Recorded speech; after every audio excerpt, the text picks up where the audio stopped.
Lord of the Mysteries. Chapter 1085. Scrutinizing the Situation. Extra! Extra!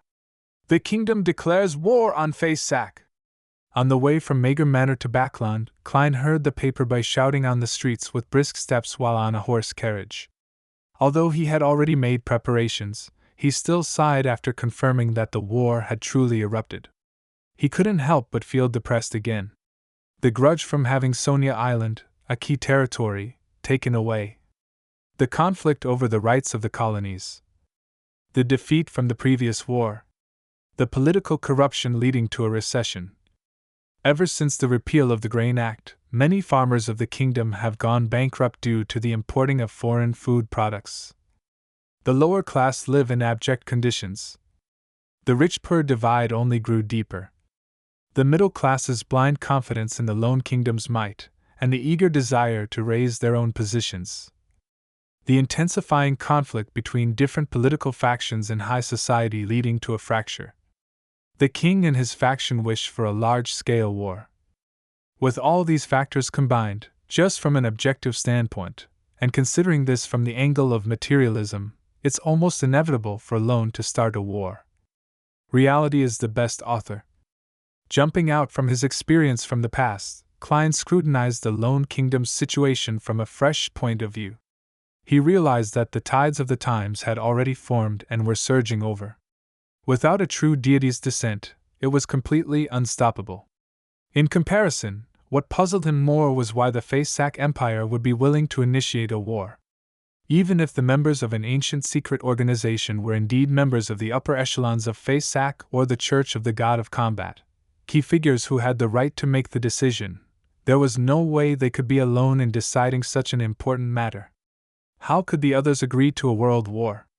Could it be that the conflict between the various classes in the Face-Sack Empire has also completely escalated to the point that it urgently needs a war? With his lack of understanding of the Empire of the North, it was difficult for Klein to make an accurate judgment. But they just won the East Balam War and reaped more of the rights to the colonies. There's no reason for its situation to be more serious than Lone's. Yes, the royal family, the Einhorn family, is in control of the Red Priest pathway. It's understandable that they crave war, but the Church of the God of Combat has no reason not to stop it. As a member of the Orthodox Deity Alliance, they lack the motivation to help Amon's brother advance to Sequence 0. Thinking of this, Klein suddenly came up with a theory. Did that brother of Amon realize that the goddess has already acquired the uniqueness of the death pathway and is in a critical stage, so he revealed this information to the Church of the God of Combat? And the God of Combat is in a neighboring pathway with the goddess, so there's no way he can ignore this matter. He will definitely make an intense response. Of course, it might not be done by the brother of Amon. It might also be because of the numinous episcopate's artificial death faction's angel, Hater. After being warned by Einhorn Sauron Medici, this conspirer expert, he discovered the abnormalities ahead of time. On the one hand, he pretends not to notice anything and continues to set up a probe. On the other hand, he pulled in the Church of the God of Combat to worsen the situation and make it more chaotic. The Red Angel evil spirit is truly a symbol of war. If this is really the case, then it's inevitable for Face-Sack to wage this war. Furthermore, the matter regarding the uniqueness of the death pathway has no room for compromise. At the critical moment, the God of Combat might descend, causing a battle of gods that hasn't happened since the end of the Fourth Epoch to happen. This time, for the airship fleet from Face-Sack could stealthily to travel from the coast for nearly 100 kilometers without being detected, it would definitely have a weather warlock providing protection. Otherwise, even if they were to take a detour across places with few people, they'll still be seen ahead of time and definitely be stopped by the lone airships. A weather warlock is an angel. Since the Fifth Epoch, the number of wars that have Beyonders at this level are few and far between. After Emperor Rosel's death, most soldiers don't even know of Beyonders, even in the colonial wars. To have a weather warlock be involved in this means this is really a battle that will sweep through the entire world. It involves battles at all levels. Is this what Amon's brother wants? When the time comes, the Lord of Storms, the eternal blazing sun, the Earth Mother, the God of steam and machinery, the God of knowledge and wisdom will have to take their respective stances. Would the conflicts that they have temporarily suppressed for almost 2,000 years be escalated? Earth Mother likes the giants, and even amongst her blessed they are phasations. And because of the splitting of Lemberg, Mason, and Seeger, these made the Phaenopotter kingdom bear a bone-deep grudge with the Lone Kingdom and Intis. The king's powers and the divine powers are highly likely to be unified, and they might form an alliance with Phaesac. From the south to the north, they will attack Lone and Intis.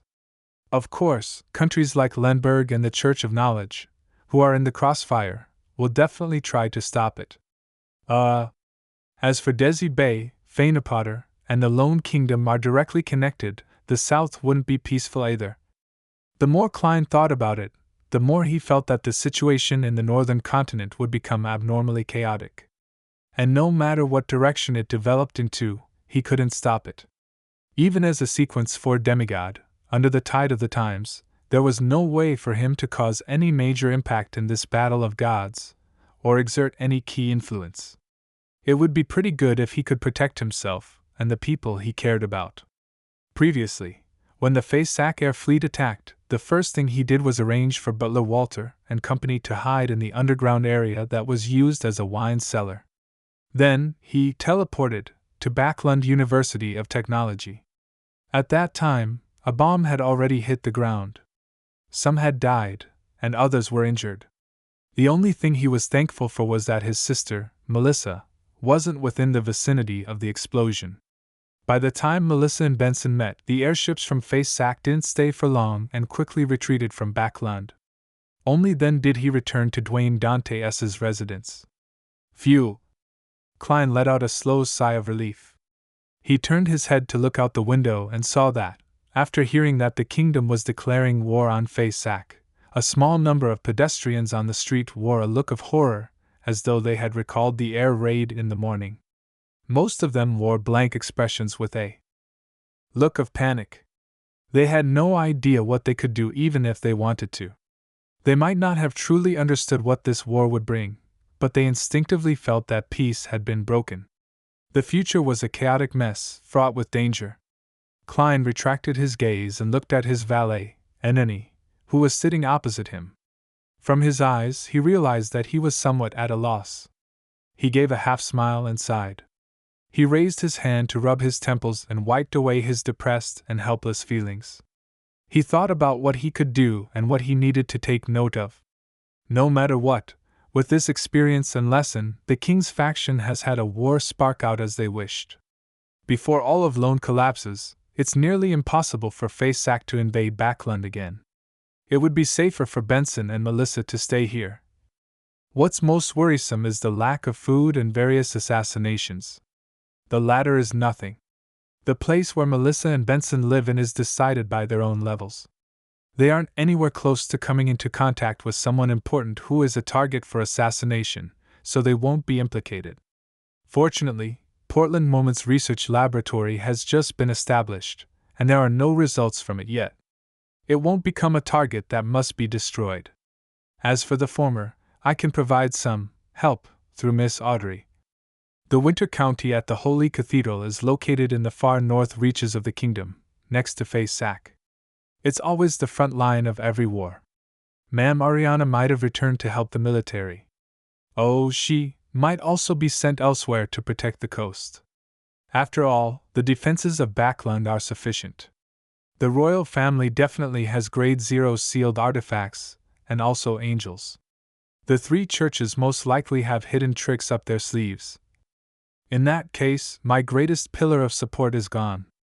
At most, I can get some help from the church and use some sealed artifacts. In the past, I wasn't too worried about the effects the Red Angel evil spirit's return has on me. Now, I have to raise my guard for this matter. Patrick Bryan knows very well that Dwayne Dantes is equivalent to Gehrman Sparrow, who is equivalent to the Blessed of Death. I had intentionally revealed this information, hoping that it would direct the points of suspicion to Mr. Azek, the Death Consul. And now, This also means that the Red Angel evil spirit would be able to grasp this information in no time. The Red Angel evil spirit currently only has a high level, but his actual standard shouldn't have recovered to the level of an angel. There's no irreconcilable feud between him and me, nor do I have what he wants. Even if he knows that Dante's is equivalent to Gehrman's sparrow, it would be very unlikely for him to deal with me directly. Other than attacking me directly, what harm will it bring after he grasps this situation? Is he using this to set up a conspiracy or sell the intelligence to someone who needs it? What conspiracy? Who would want it? Many thoughts and names surfaced in his mind, but they were quickly eliminated by him.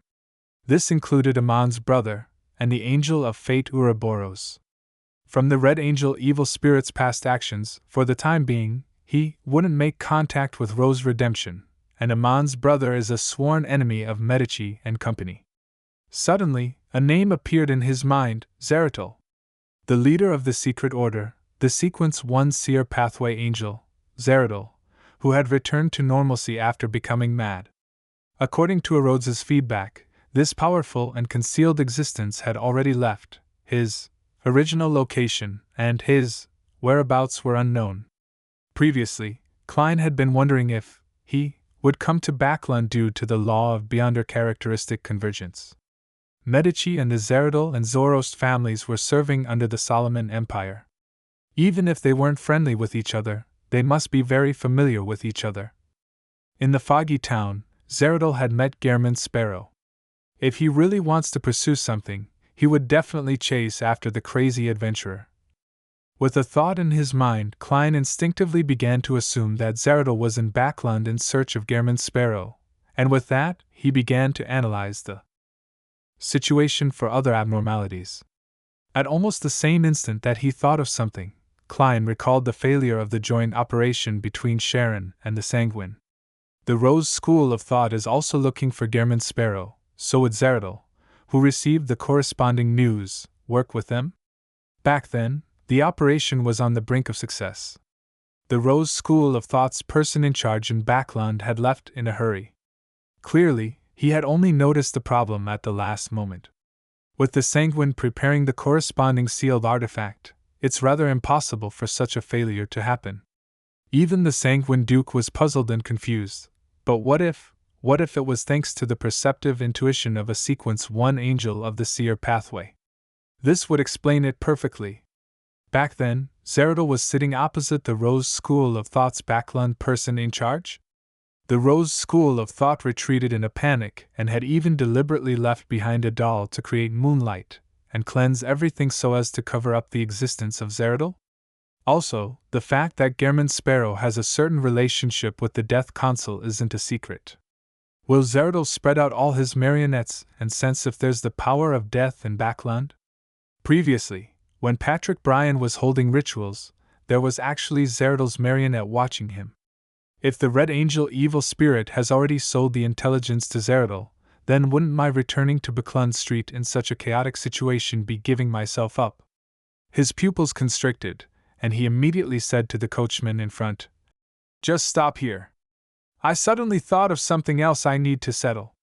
After he said that, he felt extremely tense, afraid that the coachman wouldn't answer him and continue driving. Fortunately, none of this happened. The horse carriage stopped by the side of the road, and with his valet, an innie, Klein walked towards a small alley nearby. Immediately following that, he snapped his fingers and allowed the scarlet flames to emerge from his pocket, covering both himself and his marionette. He had to rush to St. Samuel Cathedral as soon as possible in a concealed manner. With a flash of flames, their two figures disappeared. However, after completing a leap, the flames within his senses suddenly disappeared, all of them. A spacious living room appeared in front of him. On an ordinary reclining chair was a tall and thin man. He was young and had southern continent blood in him. He looked rather handsome and appeared a little anemic. The Red Angel evil spirit, Sauron Einhorn Medici. This Red Angel played with a ball of scarlet-red flames in his hand as the corners of his mouth curled up. "You actually sensed it earlier than I expected. He using flaming jump in front of me,